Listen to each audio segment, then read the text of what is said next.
2023년 5월 9일 화요일 달코라 뉴스입니다. 알렌몰 총격 참사의 희생자인 고 조규성 씨 가족의 안타까운 사연이 알려지면서 기부 행렬이 이어지고 있습니다.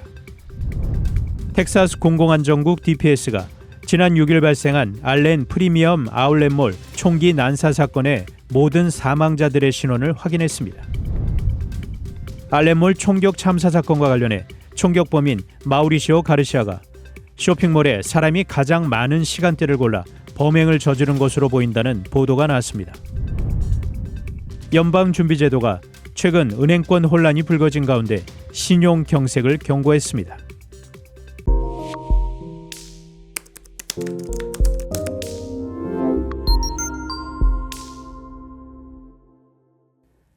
알렌몰 총격 참사의 희생자인 고 조규성 씨 가족의 안타까운 사연이 알려지면서 기부 행렬이 이어지고 있습니다.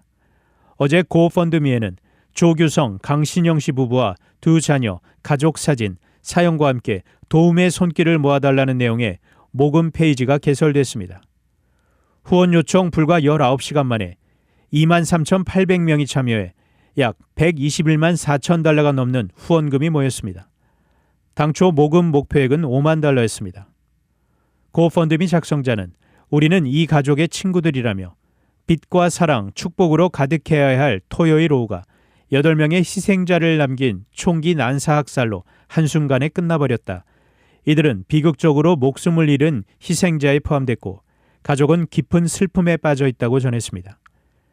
한편 달라스 한인회는 달라스 한인문화센터 내에 이번 총격 사건 희생자들을 위한 분향소를 운영합니다.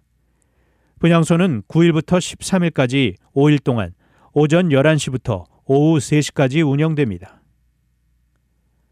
텍사스 공공안전국 DPS가 지난 6일 발생한 알렌 프리미엄 아울렛몰 총기 난사 사건의 모든 사망자들의 신원을 확인했습니다. 매스 슈팅 트래커에 따르면 알렌 총기 참사는 올해 미국에서 발생한 242번째 대량 총기 난사 사건입니다. 8명이 사망했고 7명은 현재 입원 치료 중입니다. 희생자의 나이는 5세에서 61세까지 다양합니다. 다음은 확인된 사망자 명단입니다. 37세 조규성, 35세 강신영 씨 부부와 3세 아들 제임스 조, 파머스빌 거주의 20세 크리스틴 라코르는 알렌몰 경비원으로 근무했습니다. 맥키니 교주 아이슈아라 타티콘 27세는 토목 기사로 취업 비자로 미국에 머물러 왔습니다. 와일리 교육구 콕스 초등학교 4학년 다니엘라 멘도자와 2학년 소피아 멘도자 자매, 달라스 거주 엘리오 쿠마스 리바스 등입니다. 알렌몰 총격 참사 사건과 관련해 총격범인 마우리시오 가르시아가 쇼핑몰에 사람이 가장 많은 시간대를 골라 범행을 저지른 것으로 보인다는 보도가 나왔습니다. 뉴욕타임즈는 어제 가르시아의 생일과 일치하고 그가 마지막으로 머물렀던 모텔이 언급된 계정이 러시아 기반의 소셜미디어 사이트 OKRU에서 발견됐다고 전했습니다. 그러면서 이 계정에 이번 사건 현장인 쇼핑몰이 가장 붐빌 시간대를 보여주는 구글 맵스 페이지에 스크린 캡처 이미지가 게시되어 있다고 전했습니다.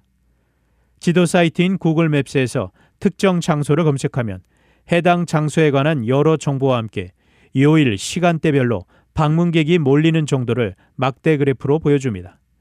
AP통신 역시 OKRU 사이트에서 가르시아의 신원과 일치하는 계정을 찾았다면서 여기에 그가 지난달 중순 해당 쇼핑몰에 가장 붐비는 시간대를 검색한 내용을 보여주는 사진이 게시되어 있다고 전했습니다.